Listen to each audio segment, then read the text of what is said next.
Olá, seja muito bem-vindo. Eu sou Edson Cali e esse aqui é o Cali Me Ajuda, programa feito para você, para a gente esclarecer suas dúvidas, para você pedir ajuda, para a gente fazer tudo que a gente tem que fazer. Já sabe, manda teu e-mail para edson@inteligenciacomportamental.com, edson@inteligenciacomportamental.com. Aqui eu vou pegar o seu e-mail e nós vamos trabalhar. Como fez a Juliana, que mandou para nós aqui e disse o seguinte: eu tenho uma equipe mimada, tô com a ela usou um palavrão, mas eu não vou usar.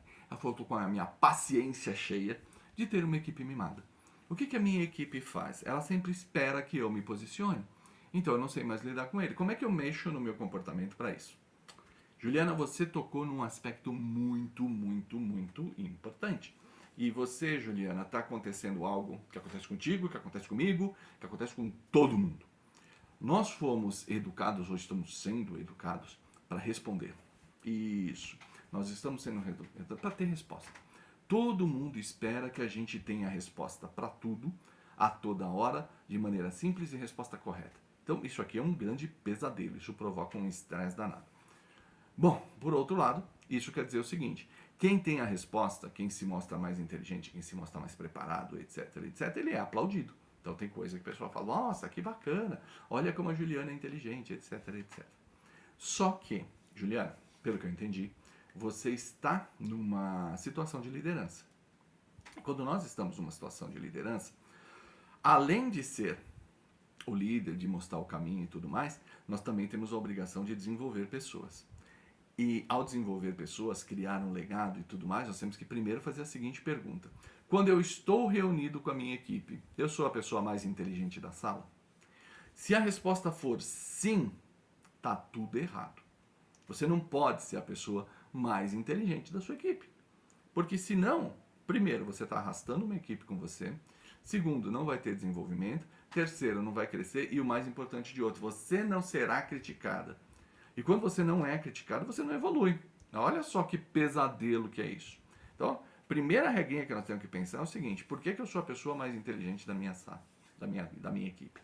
Isso não deve acontecer. Ponto. Fim de papo. Contrate pessoas que sejam mais inteligentes que você, contrate pessoas que sejam mais preparadas que você e contrate pessoas que tenham mais técnica que você. Isso é muito importante. Assim você consegue criar. Eu, por exemplo, eu sou aqui da Academia Brasileira de Inteligência Comportamental, mas eu participo de um grupo de empresas, né? Eu sou o que a gente chama de membro do conselho, né? Uma coisa meio chata aqui, esquece, não vamos falar desses detalhes aqui. Mas a gente tem várias empresas aqui dentro. E nessas empresas as pessoas são incrivelmente mais capazes do que eu. Mas incrivelmente mais capazes do que eu. Tem coisa que eu não faço a menor ideia de como fazer, mas eles sabem. Eles sabem e são eles que me suportam nesse negócio. Então é importante que isso aconteça. Outra coisa importante que você vai trabalhar ao longo do tempo: pare de dar respostas. Isso. Mesmo que você saiba a resposta, é muito importante fazer perguntas. Pessoas inteligentes, Juliana, pessoas inteligentes fazem perguntas. Elas não pressupõem, elas não acham que o óbvio é óbvio, elas perguntam. Então, quando você estiver reunido com a sua equipe, a próxima vez que vocês tiverem um problema, não sei se você faz isso, tá? Eu estou inferindo pelo teu e-mail.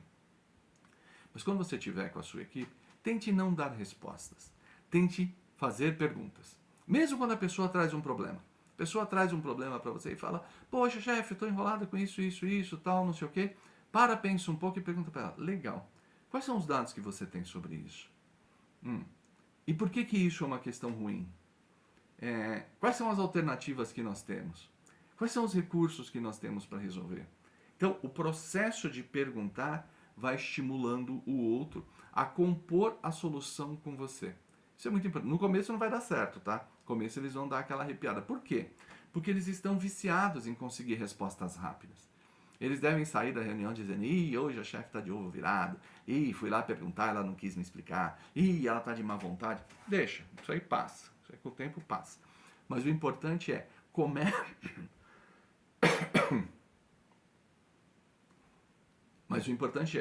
comece a se acostumar a fazer perguntas. Então, vá desafiando a equipe. Quais são os cenários possíveis? Como que a gente resolve isso? Quando a gente começa a perguntar, primeiro, nós vamos estimular as pessoas a conhecer mais sobre o problema. E isso é muito interessante. Leve as pessoas a conhecer mais. Segundo, você começa a educá-los a trazer o assunto mais mastigado. Isso é importante. Trazer o assunto mais mastigado para você é importante. Porque aí você consegue levar com eles um processo de pesquisa, um processo quase científico, um processo de levantamento de dados, análise, construção de hipóteses, etc, etc. Faça com que eles trabalhem. E quando eles estiverem em uma posição, você fala, você já validou essa posição com alguém? Né? Você conversou com... Tem um outro par de olhos olhando para isso aqui? E assim a gente vai trabalhando. Você pode até me dizer, mas isso toma muito tempo e nós vivemos num mundo muito dinâmico, bababá. Toda essa baboseira que eu costumo ouvir de dinâmica de tempo. O mundo não está acelerado.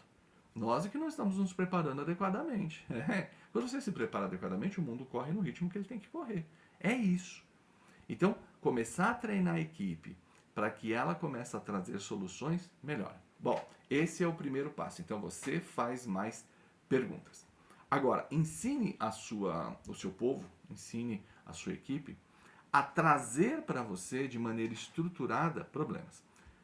Existe um ditado muito antigo que diz o seguinte, que sistemas não aceitam inversão, ou seja, você não pode ser pai do seu pai, não pode ser mãe da sua mãe, não pode ser chefe do seu chefe. Legal. Se você não pode ser chefe do seu chefe, não delegue para cima, não traga problemas para o seu chefe. Traga tomada de decisão. Isso é importante que você ensine para a sua equipe a pensar assim. Quando você me trouxer um problema, eu vou trabalhar com você a tomada de decisão. Eu não vou construir com você soluções. Porque construir a solução de um problema que é seu, que é da sua área, é o seu papel. É por isso que você é pago para isso, para fazer. Lógico, estou no limite, não sei fazer, ok, nós vamos procurar especialistas e tudo mais. Mas não traga para mim o problema, traga para mim a tomada de decisão. Então, ensina a sua equipe a trabalhar da seguinte maneira. Me traga qual é a situação, por que isso é um problema, qual é o risco da gente não fazer nada. São 3 perguntinhas básicas. Qual é a situação, por que esse é um problema e qual é o risco da gente não fazer nada. Dito isso, vamos para as alternativas. Alternativa de solução A, fazer isso e a condição é isso ou o impacto é esse. Alternativa B, fazemos isso e o impacto é esse. Alternativa C, se tiver, normalmente 2 são suficientes. Alternativa C, se fizermos isso, o impacto é esse. O que eu estou chamando de impacto? O impacto tem o positivo e o negativo. O positivo resolve dessa maneira. O negativo, custo, tempo, dedicação, exposição, seja lá o que for. Então, assim, é importante olhar e trazer esse conjunto. Quando a pessoa estrutura dessa maneira e põe para você a tomada de decisão, a vida fica muito mais fácil. Vocês começam a entender juntos como é que faz. E olha que interessante, isso vai permitir que a sua equipe seja mais madura, que eles se desenvolvam e que você possa ter mais tempo. Lembra, você precisa tirar férias, você precisa descansar, você precisa ter uma jornada de trabalho adequada. Para isso você precisa de uma equipe madura, uma equipe que cresça, uma equipe que se desenvolva. E tudo isso que eu estou falando está atrelado a um princípio básico da inteligência comportamental. Não existe comportamento que persista se não for premiado.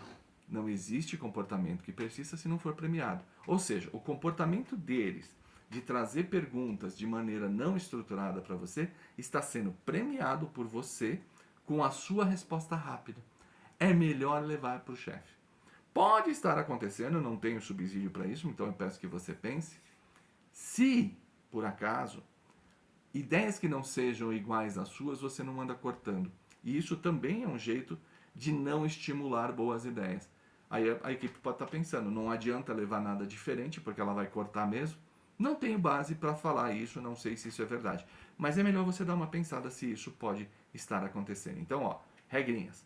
Faça boas perguntas, estimule seu pessoal a trazer não o problema, mas a tomada de decisão e verifique se a sua forma de criticar ideias não está tolhendo a criatividade deles. Com isso, a sua vida vai mudar e a sua equipe vai deixar de ser mimada. Faça assim, gente. Manda para nós aqui, em edson@inteligenciacomportamental.com. Manda a tua dúvida, que eu vou ter o maior prazer de trazer, trabalhar, detalhar. E já sabe, é aqui na Rádio Cloud Coach, no YouTube, no nosso canal, no Comportadamente, ou nos nossos agregadores de podcast. Eu sou Edson Carlos, eu fico por aqui. Um grande abraço e até uma próxima.